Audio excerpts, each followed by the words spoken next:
துன்பத்தை கண்டு அஞ்சா நெஞ்சம், நீடிய ஆயுள், உடல் ஆரோக்கியம், வறுமையில் அவாழ்வு, குடும்ப நிம்மதி எல்லாத்துக்கும் என்ன இந்த சடங்குகள் எல்லாம் எடுபடாது. ஒன்றே ஒன்று, மாதம் ஒருவருக்கு அன்னதானம் செய்தால் நீங்க சொந்த வீடு கட்டலாம், நிம்மதியான வாழ்வு உண்டாகும். செய்து பாருங்க. செய்யறதுக்கு சில பேருக்கு மனசு வராது. இந்த லோபித்தனம் இருக்கு இல்லையா, லோபித்தனம் உங்களை விடாது. ஒருவருக்கு செய்ய முயற்சித்தால் இந்த சங்கம் இன்னும் அற்புத செயல் நடக்க போகுது.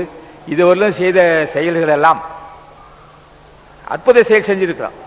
அந்த அற்புத செயலுக்கு ஒரே ஒன்று, பசியாற்றி வைத்தது தான். தவிச்சவைக்கு தண்ணி கொடுத்தோம், பயத்துக்கு சோறு போட்டோம். இதை மாதிரி காரியம் எல்லாம் இன்னும் வெகு காரியம் செய்யலாம்.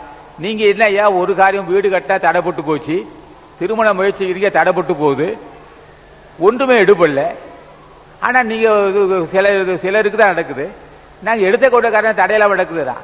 இது ஒரே ஒன்று, ஒரு பெரிய ரகசியம் இல்லை, மந்திரம் இல்லை, தந்திரம் இல்லை, பசியாற்றம். ஏழைகள் பசிக்கு சோறு போடுகின்றவன்கிட்ட செல்வம் இருக்கும், அங்கேதான் தெய்வம் இருக்கும்.